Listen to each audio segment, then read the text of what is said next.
Welcome to another FiTech Tech video. In this video, we're going to show you the install of a 30,003, a Force Fuel Mini on this 72 utility truck owned by our good friend David, aka Taco Page. Before we get started with the vehicle, we're going to inspect all the fuel lines while the truck is up on a rack, and then we're going to drop it down and take a look at the gas tank. Being that the gas tank is behind the seat, we have easy access to the sending unit. We're going to pull the sending unit out and inspect it. So we're going to go forward, add a return port onto the sending unit so we can run a return line, and in the process replace the tank sock with a new one.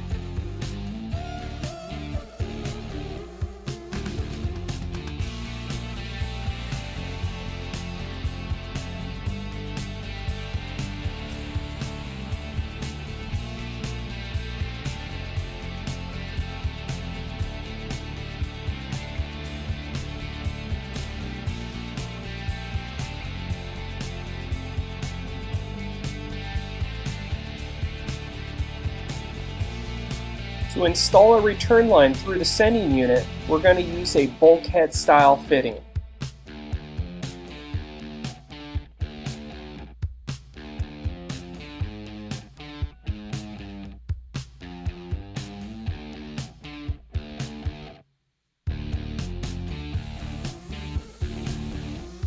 Now it's time to install the Force Fuel Mini. We want to find a location where the fittings will point upwards and is somewhere close to the engine, since it's going to be using a mechanical pump to send fuel to it. The inner fender is a perfect location to mount the Force Fuel Mini, where we can install it presenting all the fittings forward. There's multiple mounting positions capable with the Force Fuel Mini, so find the one that mounts best for your application. In our case, we can make a small little bracket on the inner fender in between the radiator and the wheel well that we can mount the Force Fuel Mini. We're going to take the bracket off the back and move it onto one of the smaller sides of the Force Fuel Mini.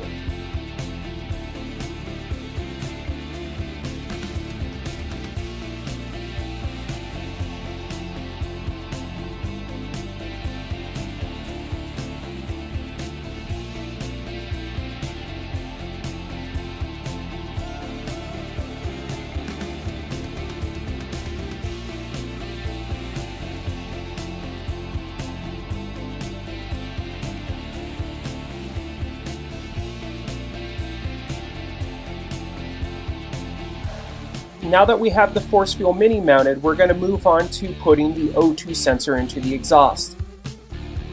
This truck has cast iron headers, so we're going to find the first straight edge of an exhaust pipe on the driver's side bank that we can install the O2 sensor bung. We're going to cut the bung down and weld it to the exhaust.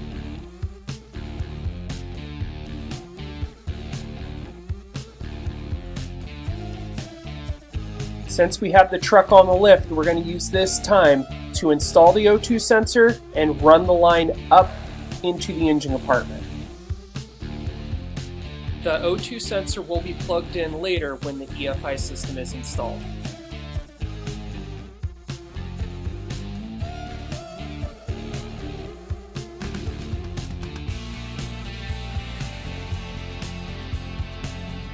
Now it's time to remove the carburetor and install the new FiTech EFI system.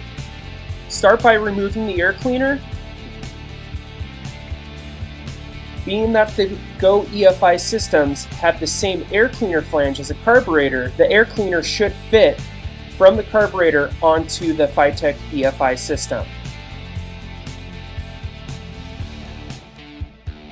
And then we'll remove the carburetor itself.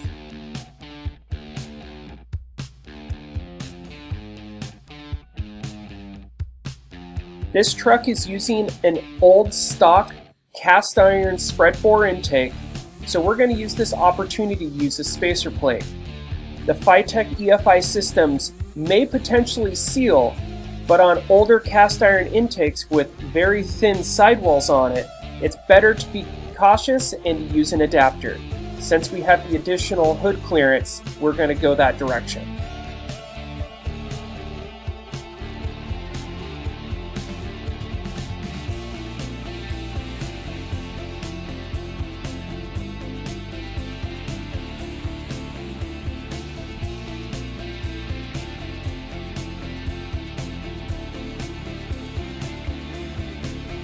Another thing that we're going to do is install the return plug into the Go EFI system, since we're using the Force Fuel Mini and it does not require a return line from the throttle body.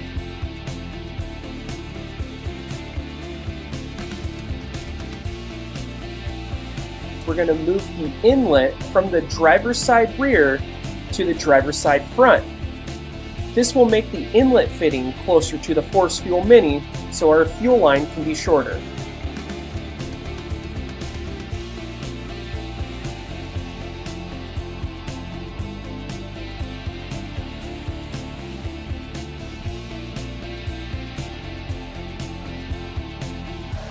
Now it's time to install the throttle body onto the engine.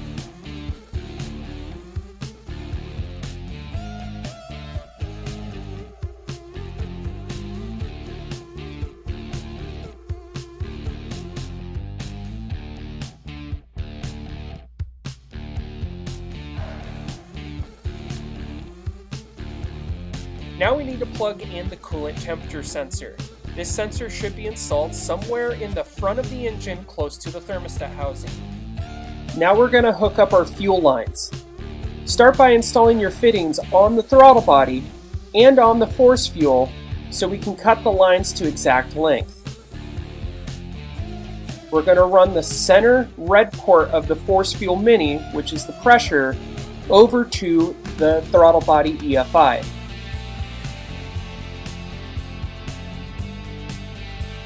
This is also a good opportunity to install the fuel pressure gauge on the top of the Force Fuel Mini.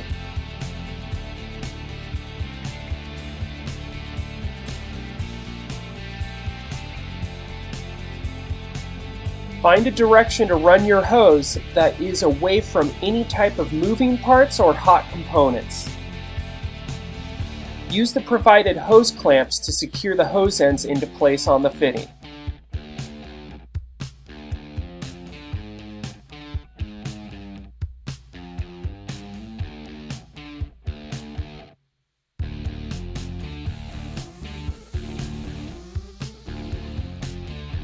Find a suitable location to install your 10 micron fuel filter and pay attention to the direction of fuel flow with the arrow underneath the FiTech logo.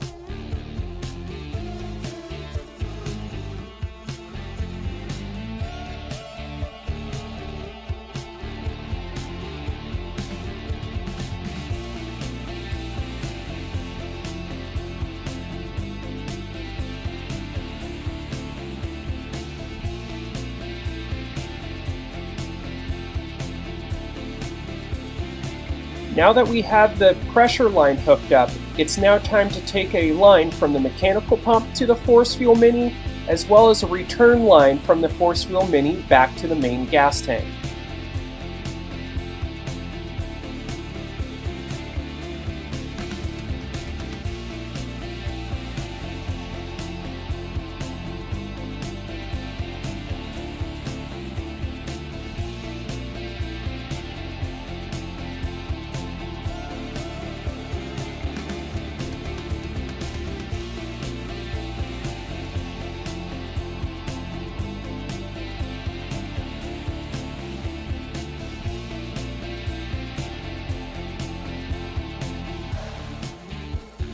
Now it's time to do wiring. We're going to start by locating a spot for the relay and fuse box on our Go EFI system.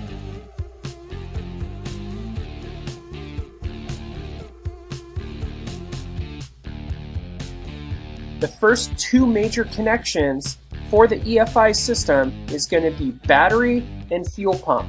That is the red and orange wires off of the 2-pin connector. We're going to run the red wire over to the positive post of the battery and the orange wire over to the Force Fuel Mini on the positive terminal post.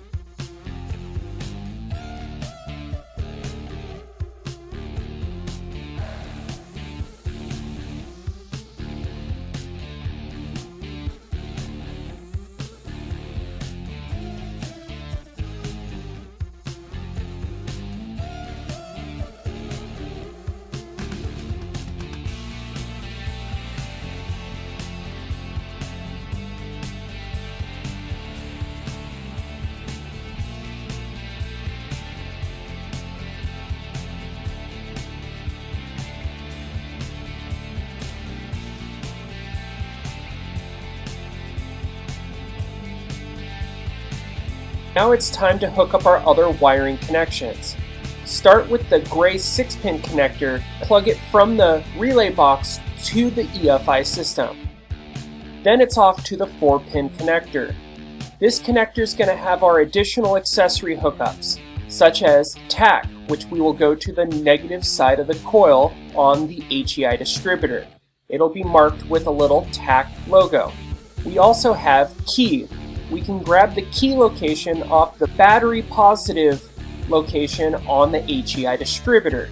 This will have 12 volts at key on and cranking, and when the key is turned off, there will be 0 volts present.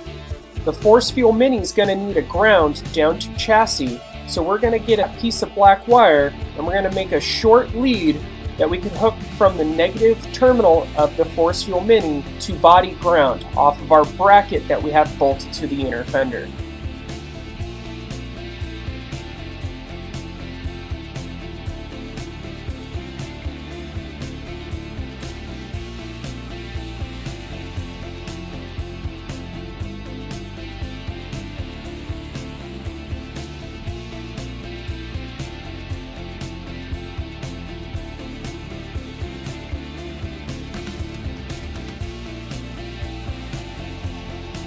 The last thing that we need to hook up is the handheld itself. A handheld cable is supplied with the system that plugs in through the back of the throttle body, and we'll find a hole somewhere in the firewall to run it into the cab.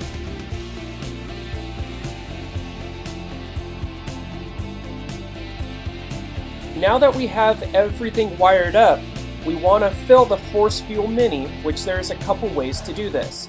We can either crank the engine. This will make the mechanical pump fuel into the Force Fuel Mini. But what we're going to do here is we're going to remove one of the inlet ports and pour fuel in through a funnel to fill up the Force Fuel Mini before even starting.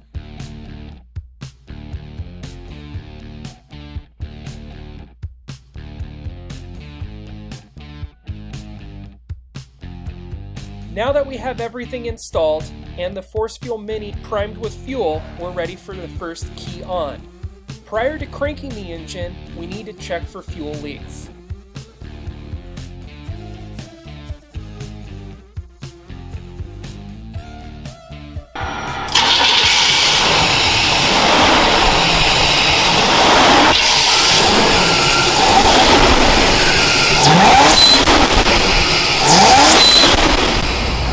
Okay, so Mike's already finished the install of this 30,003 and Force Fuel Mini. He put a little fuel into the Force Fuel Mini before firing it up. Out of the box, the 30,003 is set up for a 350, so he really didn't need to change anything. He got it primed and fired up, and now I'm just going to go set up the final parameters for idle speed for this mild 350. I'm going to adjust the idle screw to make sure everything's good with the IAC steps. I'm going to check some things like accelerator pump, make sure it's not backfiring. Make sure there's no other faults, and then drive it around for a bunch and let the learning do its thing. And that's about all we really need to do with these. First thing, I'm going to go into initial setup, engine setup. This is a 350. Out of the box, it's 355 cam 2. I'm going to leave it at 350. I'm going to see how cam 2 runs. This rev limit, I'm going to drop it down to, this thing's old. I don't want to blow it up. 5,600. Idle speed of 720. We'll have to see what idle speed it wants with this torque converter. If it's really tight, I may need to drop it to 680, but I'll try 720. This one does not have a baro sensor, so this is turned off.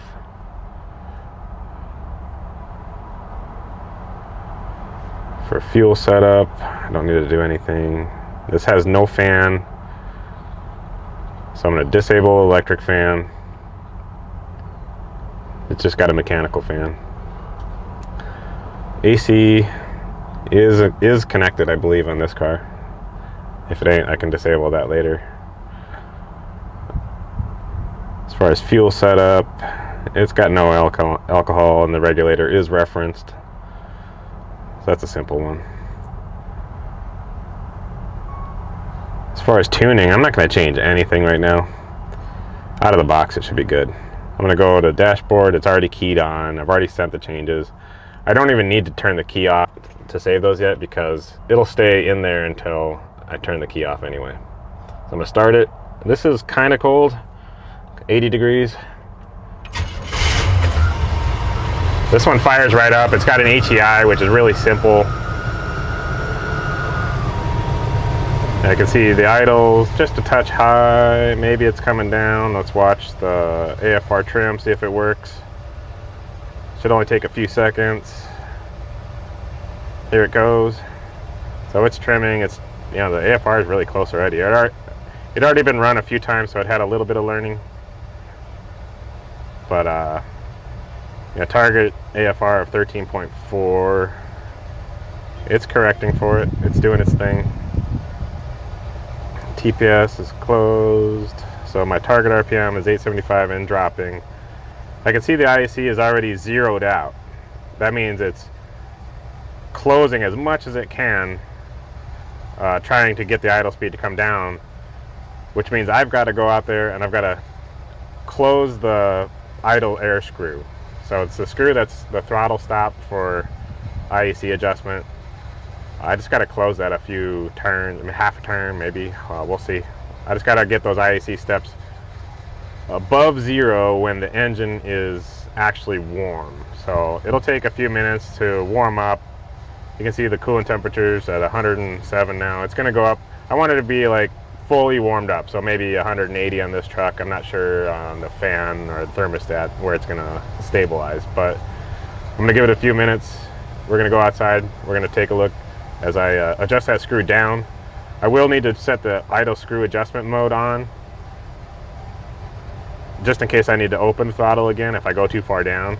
So again, that's in the initial setup, idle setup, idle screw set TPS 0. I'm going to go all 0.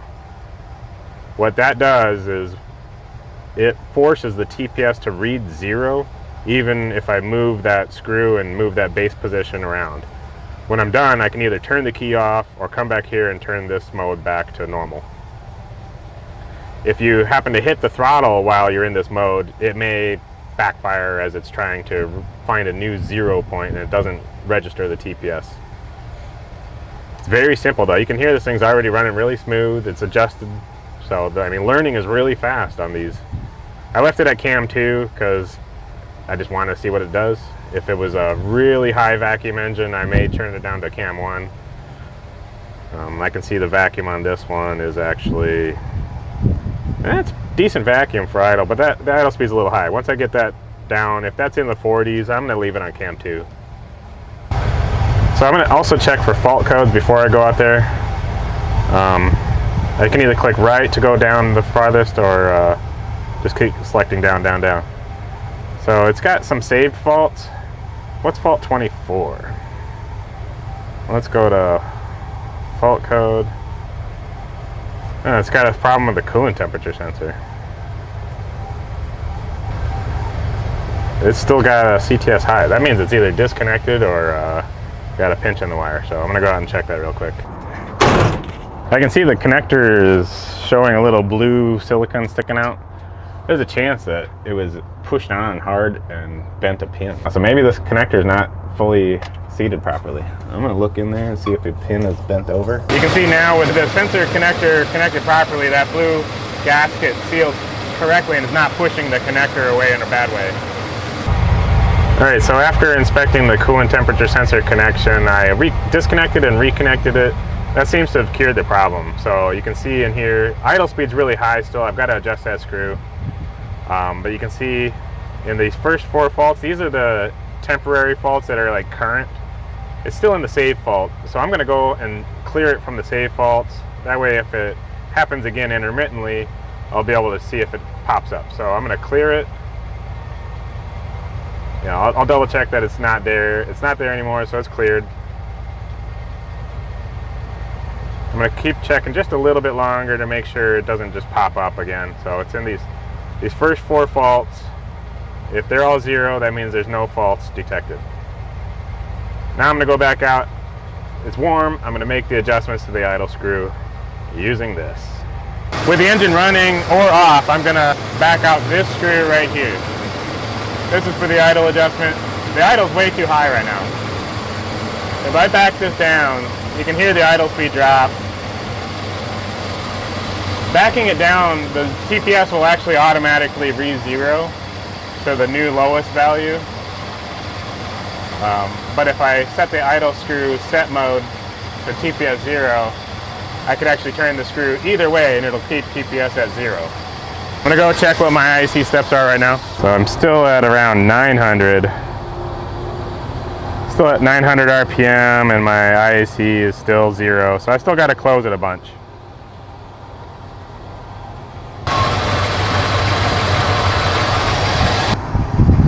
Still 750. On really mild engines with a high vacuum, if this screw gets backed out all the way, you may end up with a sticking throttle. So I'm going to see how far more I can go. I think it's already backed out all the way, and I can feel it stick. So I'm going to open the front throttle just enough to keep it not jammed shut. And then I'm actually going to make an adjustment to the rear throttle screw. So you can hear the idle speed pick up because I didn't set the TPS to 0. So I'm going to go back into initial setup, idle setup, set TPS 0, all 0, TPS is back to 0. I still need to back down the rear idle screw. So this engine has a lot of vacuum.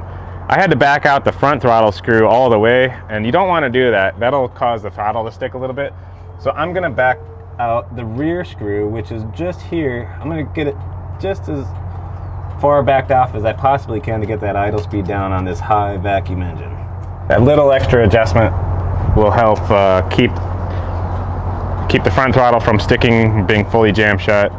Hopefully I can get the idle speed down to the target idle speed. Alright, so the idle speed is downing now. Alright, so you can see the IAC steps are below 10, above 3. I'm going to put it in gear a few times and just kind of see how hard it pulls on the converter. And 20 steps, 25. If it gets really too high, sometimes I'll either lower the target idle speed, and maybe now I can turn the target idle speed down a little, just to maybe 700. Maybe let's try 690. These small cams can do pretty low RPMs. So I want to pop it back in park. But it doesn't flare very high when I put it back into park. That's a good thing. And the steps are reasonable. As long as in gear isn't really crazy high or pulling really hard on the converter, I'm okay. Yeah, there's no gear switch indicator on these systems, and it can't really be sure it's in gear. But I'm going to put it back into park. I'm going to check the accelerator pump settings on this one. I know it needs a little bit of adjustment. Here's how to tell. Like when I hit the throttle, it went pretty lean there. I'm going to first adjust in the Pro Tuning Excel pump. This Excel decay, I'm going to put that way up. That makes the accelerator pump last longer. And then I can just kind of hear it by ear or go back and watch, but that's a lot better. But I can still tell it's just a little bit of hesitation. So let it get back to a full idle, and a full whack had just a little bit of delay. I'm gonna go up 20% on Excel pump and see where that goes. Ready. That's getting pretty close. I'm gonna go a little longer, see if that makes it better. Not too bad. Let's try a little more Excel. Let's make the fast Excel just a little longer. See if that helps. Yeah, we're getting there. Excel decay. I'm gonna go a little more on the Excel pump. Plus 30. Yeah, we're right around the right area there. That's almost no delay right now. Let me see what happens with the AFRs when I do that. I let it stabilize at a full lean idle. Just when it touch, lean still. Pro tuning gives you a few extra parameters to play with, so you can either make it just a little longer. The fast accel is like the quick shot that's right off the throttle position. Can make that just a little longer. And just listen for a good. Oh, that was right on the hit.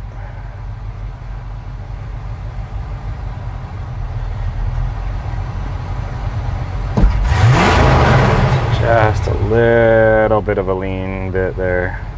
That might clean up with some learning.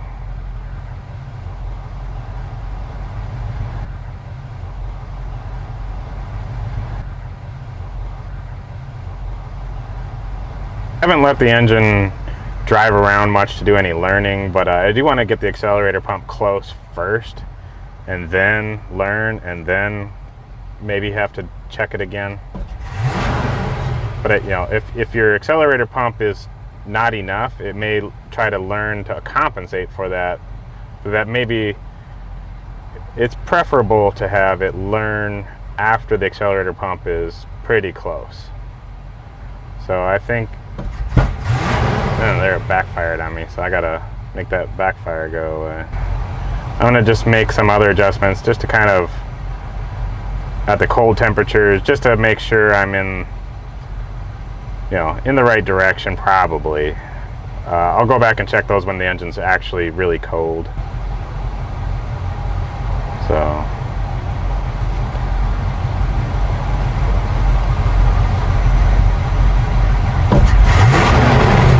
That's doing pretty good.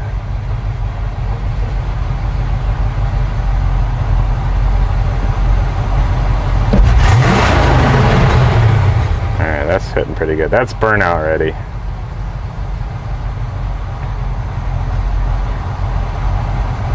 You can see, let's go into data logging, the fuel learn values.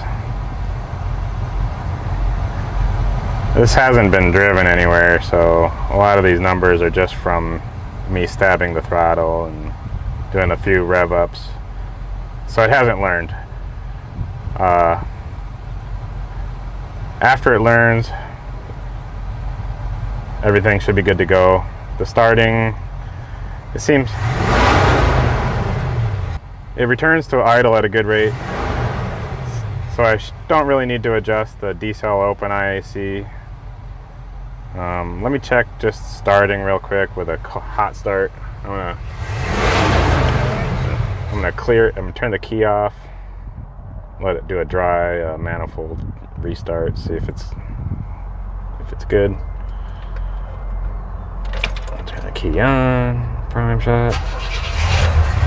That was a pretty fast start. It's not extra rich.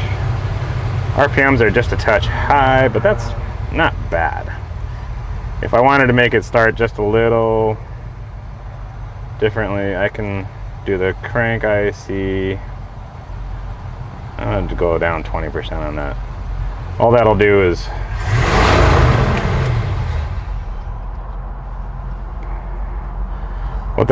reduce the flare up in RPM after start.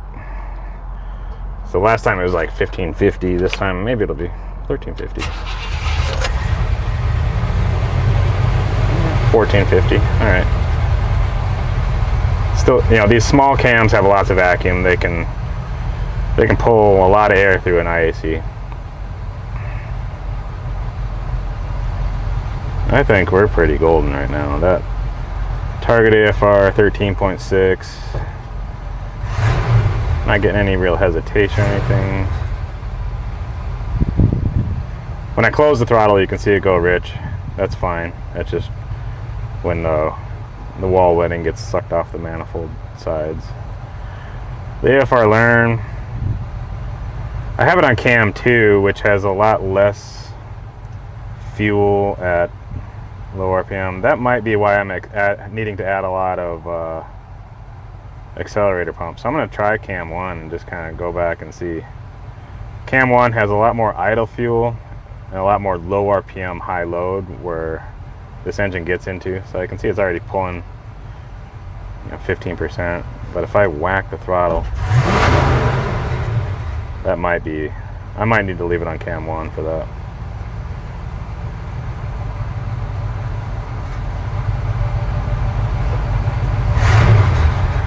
Yeah, these small cams have so much vacuum. They have pretty high volumetric efficiency at high load, low RPMs. It's okay to learn down. I don't like seeing many things learn up, especially at idle. Yeah, I think I'm good with cam 1 on this actually. Make sure no more fault code still.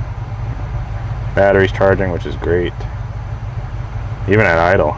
I mean, if your battery is not charging up above, say, 13 volts at idle, you may need to consider an alternator upgrade or a battery replacement or alternator charging cable. That's about all I need to do. So there you have it. It's a pretty simple setup with the 30003. I did have a simple problem with a coolant temperature sensor connection. I fixed that.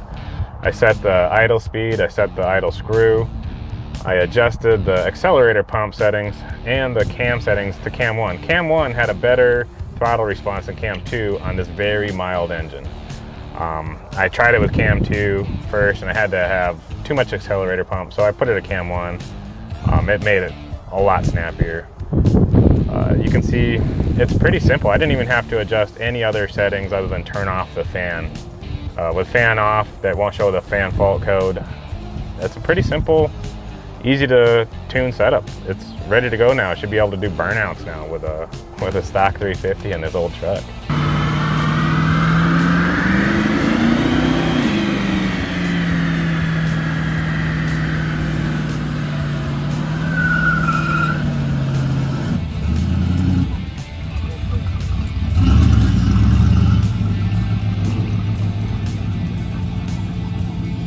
Check out our new fuse and relay box. We mounted this box on the firewall for easy access. It has a nice cover to protect it from water. It's got a fuel pump and main relay and a few fuses for our outputs. It's easy to see if anything's happened and easy to service.